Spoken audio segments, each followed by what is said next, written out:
Welcome to the second episode of A.S.M.R, A Straight Man Reviews, the series where I attempt to challenge and change the inner workings of my mind through the power of cinema and movies. We are keeping this train rolling by reviewing Magic Mike XXL. That's right, folks. We're skipping straight to the sequel. I decided to go with the sequel because, based on what I looked up in my research, it tends to be the more, for lack of a better word, thirsty version of the two.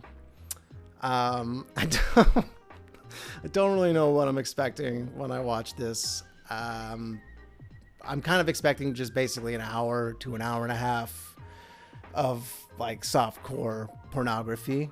I don't know if there's anything to be gained or anything to learn from watching this movie, but there's only one way to find out.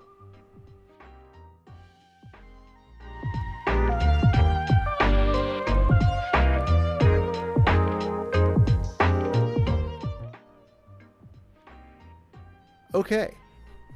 So it starts with Channing Tatum as Mike, and he owns his own furniture company. So it's a montage of him building furniture and delivering furniture until he gets a call from his buddy Tarzan, who has just told him that their old boss, played by Matthew McConaughey, has died.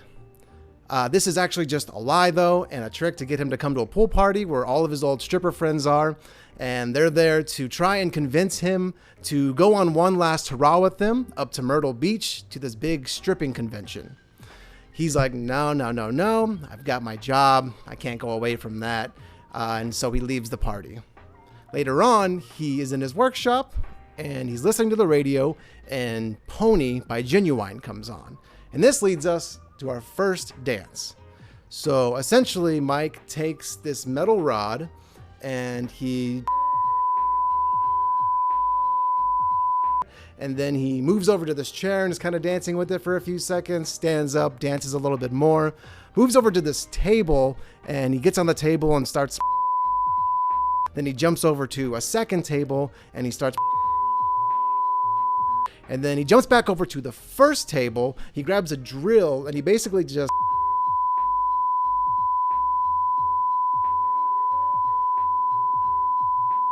Then he lays down and he starts laughing to himself, and he's like, you know what?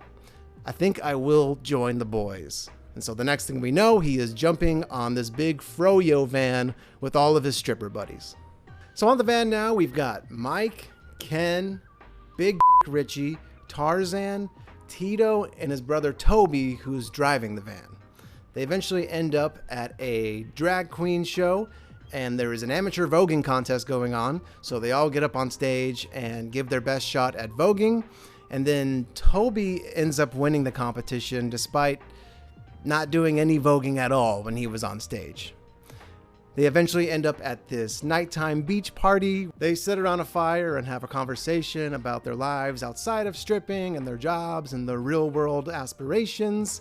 And then Ken eventually hits Mike in the and that makes him feel like he has to pee. So Mike goes off to pee, and then Zoe, played by Amber Heard, shows up and takes his picture from behind while he's taking a pee on the beach. They have a flirty conversation, but they don't sleep together because it's too early in the movie. And then before we know it, it is the next day and they are off on the road again. So at this point, they all decide to take Molly for some reason. Mike begins talking to them about how they should change up the routine and do something completely new and different, and they're all not really about that until about an hour later, and the Molly kicks in, and then everybody's kind of spouting off their own ideas about new stuff, and everybody's all excited about it.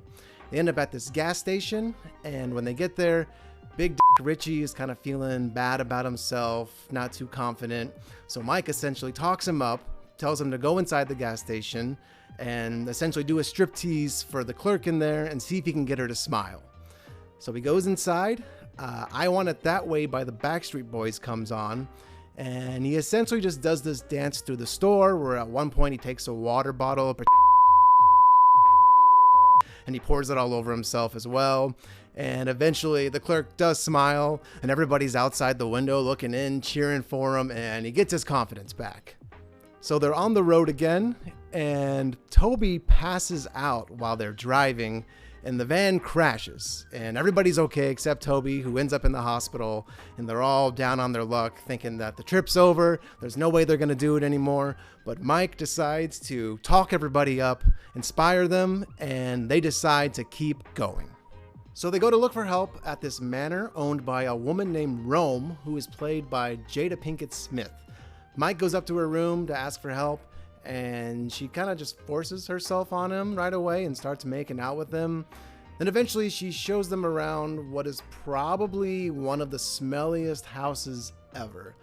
Essentially, in every single room of this house is just a bunch of women screaming, jumping up and down, and in the middle of the rooms is just one super greasy, sweaty man who's dancing. She shows them around a bunch until they get to a room with Michael Strahan, where he's essentially just dry humping the shit out of a woman. Then there's a special performance by Andre, who is played by Donald Glover. He does a little freestyle rap, freestyle song for a woman. And then eventually, Rome makes Mike prove his worth if he wants her help. So Mike ends up doing this dance where he essentially pretends to like 10 different ways and positions until he pretends to like 10 different ways and positions, and then he takes two other women and basically like props himself up on them like they're furniture, and he's kind of doing this move where he's dancing between them as he holds himself up. Eventually Rome doesn't decide to help them, but she gives them a ride to their next location. So Andre drives them to their next location, which is this house where this girl named Megan lives, who Tito knows. But when they get there, they're stopped by Megan's mom and a bunch of her middle-aged friends, and they start kind of giving the guys a hard time until Megan and her friends show up, who one of them is, surprise, surprise, Zoe. So Mike and Zoe go off to get wine, have a deep conversation about life. Mike tries to talk her into coming up to Myrtle Beach for the convention with him. All the while, all his buddies are in the other room showing the women a good time.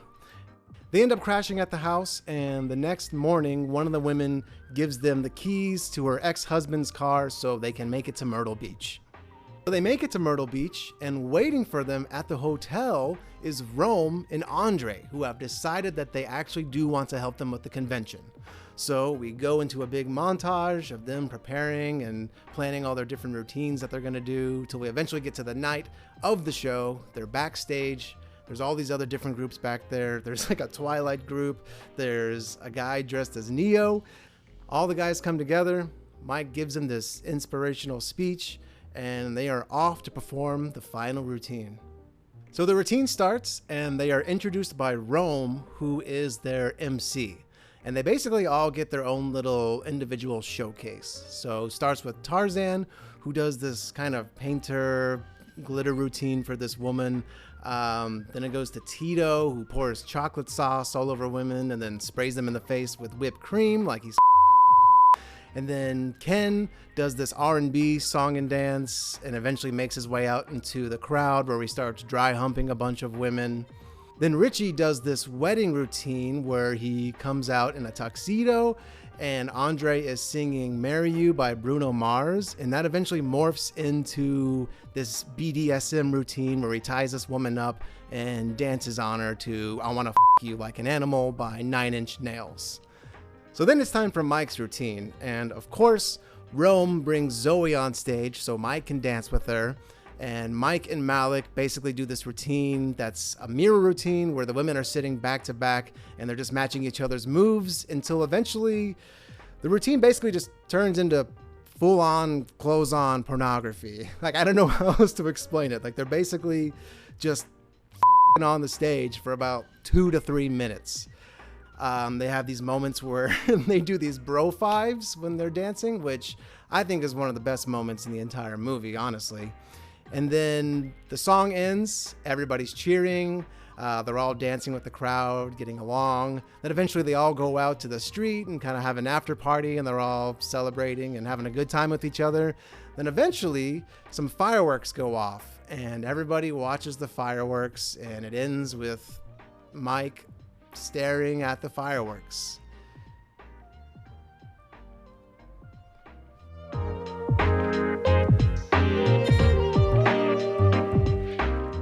I'm gonna go ahead and let Magic Mike himself tell you how I felt about this movie. I don't even know how to put it into words. Honestly though, this movie wasn't as hard to get through as I thought it was going to be. I think if you're a straight man who is secure enough in your own masculinity, then this movie really isn't that hard to get through.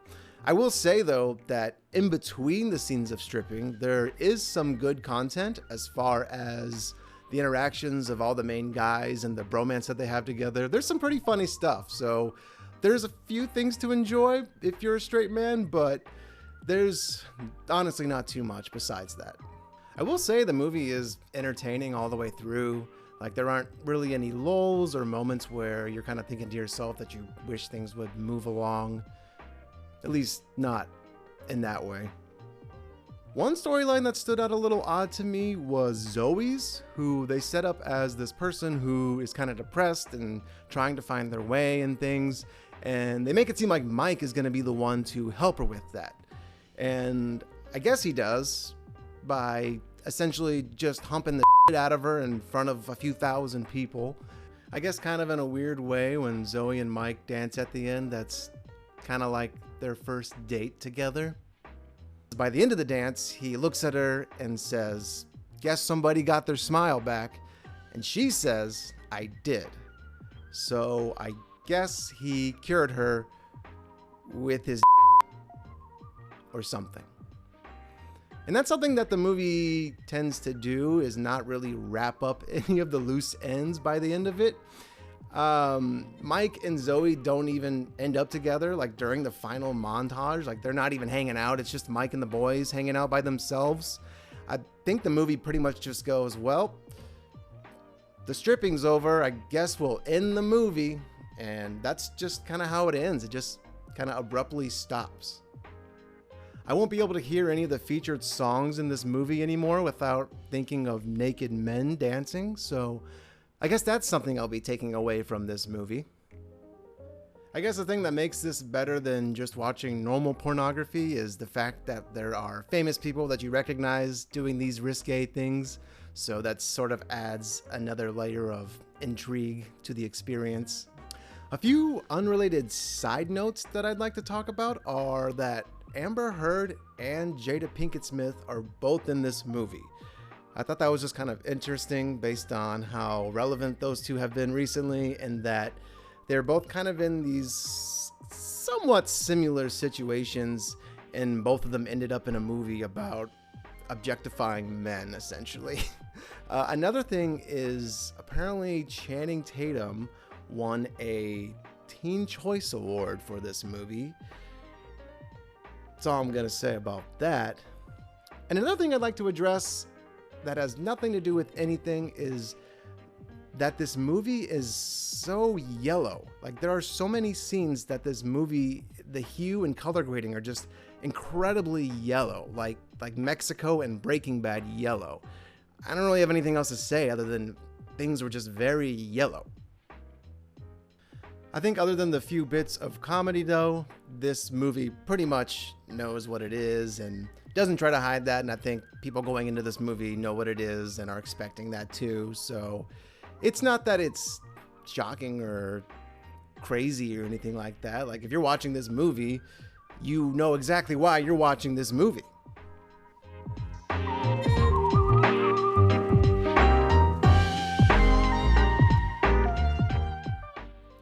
I don't think I would suggest this movie to other straight men, just because the movie, it is what it is. It's made for a very specific audience. I'm not that audience, and that's okay. That's quite all right. There's gonna be movies out there that just aren't for me. Maybe I won't gain anything from it, but you know, maybe subconsciously I absorb something.